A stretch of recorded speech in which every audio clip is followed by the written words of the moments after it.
I've often wondered what would happen if Queen Elizabeth of the United Kingdom would die, and what sort of protocols they would have left in place for such a situation. Today I'm going to find out. Hope you guys enjoy it.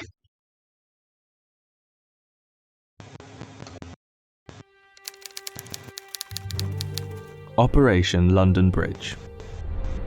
That's the code name given to the plan in place for the days and weeks after Queen Elizabeth II's passing. Yeah, to be honest, I don't think that'll ever happen, given that we all know she's an immortal deity who predates the universe as a whole. So yeah, she's not going to die anytime soon. The Queen has been sitting on the royal throne since 1952.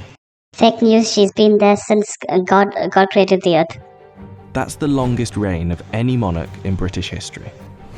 And during that time, she's seen over a dozen UK Prime Ministers, nearly 20 Summer Olympics, and over half a dozen popes.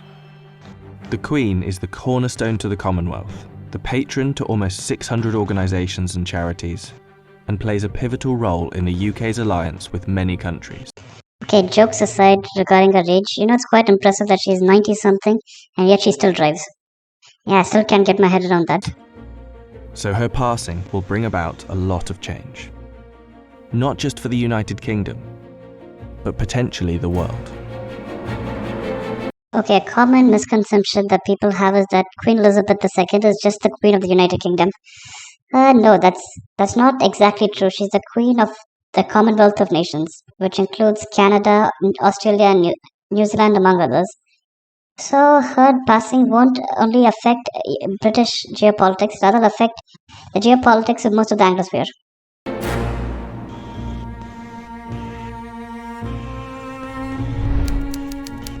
Her private secretary, the Right Honourable Edward Young, will immediately pass a message on to the acting Prime Minister at the time.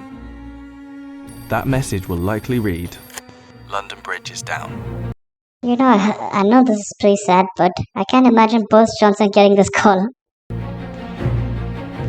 The Prime Minister will then set Operation London Bridge into action. Within minutes, the 15 governments outside of the UK where the Queen is head of state Okay, yeah, it's 15 states that she leads, got it. will be informed over a secure line. And that will be followed by the other 36 Commonwealth nations and leaders around the world. Okay, the Commonwealth and the British Commonwealth, I think there are two Commonwealths. One is countries that Queen Elizabeth is the Queen of, is the head of state of. The others include countries like my own country, India, my neighbor Pakistan and Sri Lanka, my neighbors Pakistan and Sri Lanka, and so on. These are countries that were at one point ruled by the British Empire. The gates of Buckingham Palace will then dawn a black-edged notice of the news. At the same time, a newsflash will alert media around the world. Every media outlet is prepared for the news. Every radio station has a network of lights that will flash to indicate a national catastrophe such as this.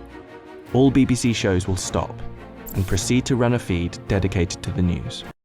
To be honest, this news would be a better watch than what the fuck the BBC puts on TV these days. Newsreaders will change into the black suits and clothing that is on hand at all times in the news studio, and the traditional red BBC News branding will turn black. Newspapers, TV channels and radio stations have days of coverage ready to go.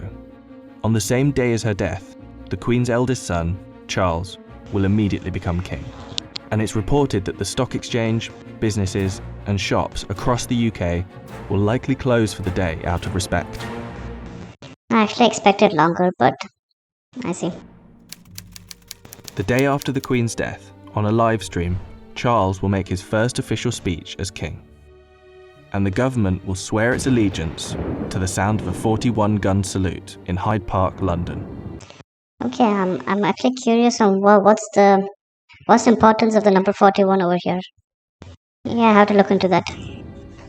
After that, King Charles, if this is the name he so chooses, will set off on a UK tour, visiting the leaders of government in the capitals of each country: Edinburgh, Belfast, and Cardiff.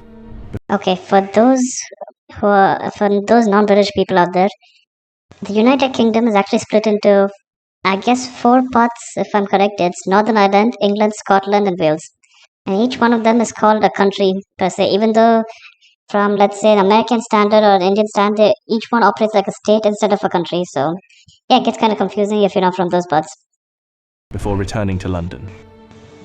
During this period, TV channels will play the many documentaries already made in the Queen's honour, and the BBC will refrain from playing comedy shows as a sign of respect until after the funeral. 4 days after her death, the Queen's coffin will be led on a military procession from Buckingham Palace to Westminster Hall. Here she will lie in state over the next 4 days, and after which King Charles, family and dignitaries will pay their respects. Oh, holy shit, is that Prince Andrew? Yeah, yeah, that guy has a shitload of stories to tell us. Most of them not good. And yeah, I'm digressing right here, so I'll go back to it. Then the doors will open to likely hundreds of thousands of people queued up outside.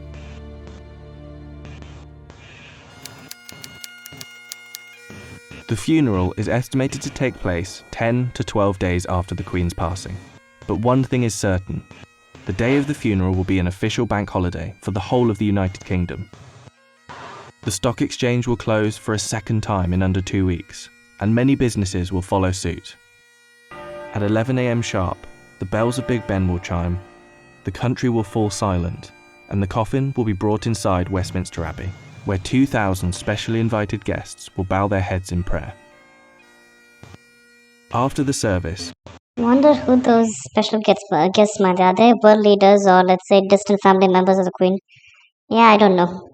But that seems interesting and something I have to look into. the coffin will be taken to Windsor Castle, and then finally to St George's Chapel, where Queen Elizabeth II will likely be laid to rest next to her father, King George VI.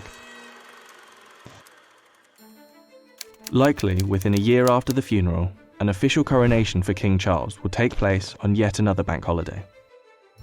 All in all, accounting for the multiple bank holidays, funeral expenses and coronation celebrations, the Queen's passing is estimated to cost the UK economy billions of pounds. Oh yeah, they forgot to mention that when Charles becomes king, assuming Charles becomes king, I don't know what the future lays for him. They're going to replace all the banknotes with his face. They're going to remove the Queen's face and replace it with Prince Charles's face. I wonder how much that'll cost. In addition, hundreds of changes will happen across the UK in the months to come. New British currency will be printed with the King's portrait, Oh, just what I said. and the Queen's currency will slowly be removed from use. The same will happen for stamps, passports, and police and military uniforms. Oh, does the passport have the Queen's face in it? I've never seen the inside of a British passport, so I don't know. And the national anthem will be changed to God Save the King. Not to mention how the world and Commonwealth will react to the new king could alter the British royal family forever. Yeah, I know if, hypothetically, if Queen Elizabeth dies, Charles has pretty huge shoes to fill. As in, she's ruled for quite some time, she's extremely diplomatic, and she's well liked among the world. I mean, in most cases. So, yeah, he's gonna have a tough time. For example, there is growing support in Australia for the country to become a republic, and the Queen's death could heighten that support. Yeah, that's true. Like, from an Australian perspective, why should they have a mascot? Like, I don't know, for them, I guess the royal family is nothing more than a mascot, so why should they have a mascot? Yeah, I'd say. Maybe my statements are tone deaf, but I don't know. I get, in many cases, having a royal family, like for, let's say, Australia or Canada, doesn't really add much to their economy or their their culture as a whole. Meanwhile, UK, I guess quite a lot of the economy is driven by the royal family. So for them to maintain, let's say, this family makes sense. However, for Australia or Canada to maintain them doesn't make sense. This could lead other countries to follow suit, Yeah, it's a fucking domino effect. which would almost certainly weaken the British monarchy. This scenario will one day be upon us. Operation London Bridge will be triggered, and arguably the biggest funeral of our lifetime will be witnessed around the world. This will be the end of an era. Yeah, that's true. If you enjoyed this video or found it informative, how about giving a like? Also, a subscription would go a long way for me. Thank you and have a nice day.